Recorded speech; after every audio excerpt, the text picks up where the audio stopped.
Hey, what is up everyone? Welcome back for the day 2 update video. So in today's video, I'll be quickly going over firstly the Bloodline ascendancy because I think there are some very important details that you should know about it. Then I'll be going over the changes that I've made to my gear and skill tree today. And also I'll be going over the changes that I will be making tomorrow because I do have some very nice equipment waiting for me in my stash and that will require quite some changes to the skill tree. I'll be going over all of that, but I also know that some of you will be watching this, seeing the expensive items and think, what the hell, bro? I could barely afford the jewel. How am I supposed to get all this stuff? Well, don't worry about it. I will also be covering some potential upgrades for those of you that are on a slightly lower budget. Yeah, don't worry about it. We'll cover all of that. Let's go. Alright, so let's talk about the Bloodline ascendancy. The Bloodline ascendancy is the wild bear. You get this by killing Oshabi. To kill Oshabi, you will need a Blood Blossom, and that costs around 15 to 20 chaos right now. You can also find one, but it's kind of unlikely, so you're probably gonna have to buy it. I did buy one this morning. I killed him myself. It's really not difficult at all. It's not a difficult fight. I think I died once because he moves a lot and I kept losing my stacks, but overall, like I said, not hard. If you think you might have issues with it, you can also ask someone to help you. But if you're already clearing tier 16 content, like I said, you shouldn't have any kind of problems with it. So the buff itself pretty much behaves like I expected it to, with some small details. First of all, you have to take into consideration maximum rage is something that I actually omitted the first time. By getting these 2 points, you're actually at 56 maximum rage, and long story short, that results in a 1 second downtime for the buff. Instead of having it every 5 seconds, you have to wait 1 second between those 5-second application.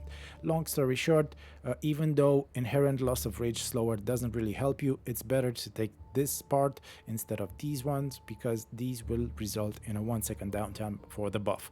The second very important thing is that you can't really count on this buff for stun immunity. If you are using this buff, you will be stun immune, you will have a 100% uptime, but take into consideration the fact that you will have to obtain this buff, and that takes around 5 seconds the first time that you apply this buff. So most of the times that's not going to be an issue because when you're running a map, for example, you're probably not going to die in the first 5 seconds of the map. But if you're running slightly difficult content like Simulacrum, Delve, Tier 17s, Delirium maps, or things like that, those 5 seconds from the start of the encounter before you first get this buff matter quite a lot. Most of the times are going to get you stun locked and die. So if you are taking this ascendancy, you should always pair it with either Unwavering Stance or Soul of the Brine King for another stun immunity. If you're running easier content like just tier 16, you might not have to worry about that, but like I said, if you plan on doing more difficult content, don't count on this for stun immunity. Alright, so now let's talk about the changes that I've made. As I mentioned in yesterday's video, I did buy a pair of Relakish Impatience boots. Bought these for, I think, 4 divines this morning. I think they are roughly around the same price right now, 4 to 5 divines. I also bought a Orange Anguish to pair it with the boots. This is much cheaper, it's around 10 chaos, maybe less. And also I bought a Lehupaval with the Pride skill. This is just to relieve some of the socket pressure. I didn't really have any gem slots to fit it in. At some point I will probably quit using Blood Rage and probably I'll socket the aura here. But yeah, got this for around 5 chaos. These are usually dirt cheap, so not really much to talk about. Let's talk about the Relakish Impatience. These are a bit expensive, of course. I think from all of my equipped gear, this is the most expensive piece. But I think it's really important that you prioritize buying this. You should save up for it, and they should be around the first big purchase that you make because these provide a huge defensive and offensive bonus. I will explain right now if you don't know how this works.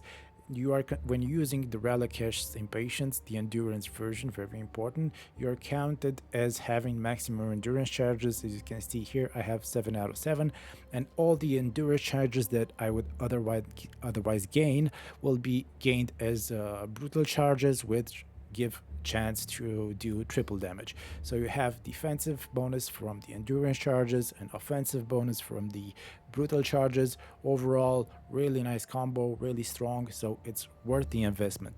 If you don't have the currency right now, it's not a problem, but you should save up for it and try to buy them eventually. Okay, so in terms of the skill tree, basically I just tried to um, adjust it to have as many endurance charges as possible. So I got this one, I got this one, and I also anointed endurance on my amulet. So now I have 7 maximum endurance charges. That's pretty much it for the skill tree and the changes that I've made today. All right, so now let's go over the changes that I plan on making tomorrow. As I mentioned at the start of the video, I do have some very nice gear waiting for me in my stash.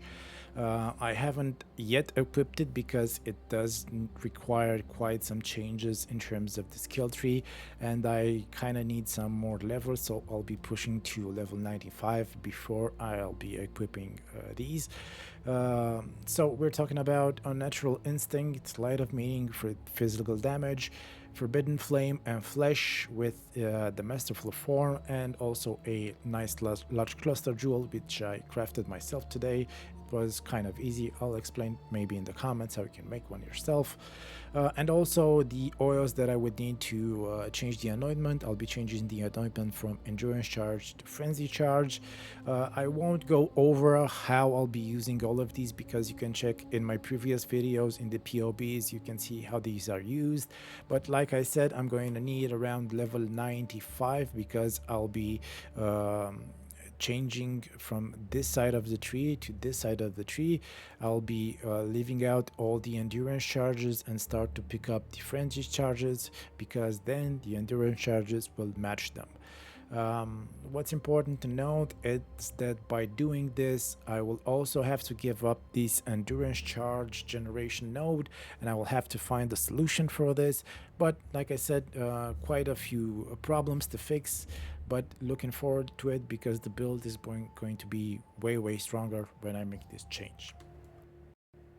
So like I said before, I think that the Relicash boots are extremely strong and they should be one of the first expensive items that you buy. But of course, if you don't have 5 divines to spend on them now, these are the items that I think you should prioritize in buying. First of all, I think you should save up to buy a Death's Rush ring.